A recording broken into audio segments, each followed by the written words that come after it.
از آپی بحمدم محمد حامد عرفو پیشی نوروز دروجا بیارچه بو بیاره که گلکی گران بو باره ما گلکی گران بو ما بانگوازیا سروک مسعود برزانی کرد و سروک نشیفا برزانی کرد بونه شریکی هفخامام و راهشتن باره ما و براگورا سروکی حکومت هەرێما کوردستانی کاک مەسرور بەرزانی و ڕۆژە دوێ سێدا دشەمێدا دەست کە ئەوراقە و ئۆفیسەکرد و قبول کردن کاری بوو دەمەکی نزیکدا جەنازەمە بگەینێ هەولێرێ پایتەختا کوردستانی ئەمێ جەنازە خۆ یەکسەر ئەمێژ مەطار ببنە طب العەدلیە هەولێرێ سەعات 6 ئەمێژ هەولێرێ دەرکەبن و بەر و ڕۆژئاوا هەرن ئەمێ تقریبەن سەعات 8 بگەن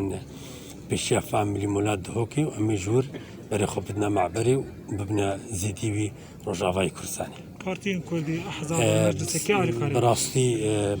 پارتی دموکراتی کردستانی سوریه و سرکرده وینا و خاصا یه مسئولی پیوندی وطنی که سعید سوری زور سپاسیاوی تکن او جیبو هفخم و شریک و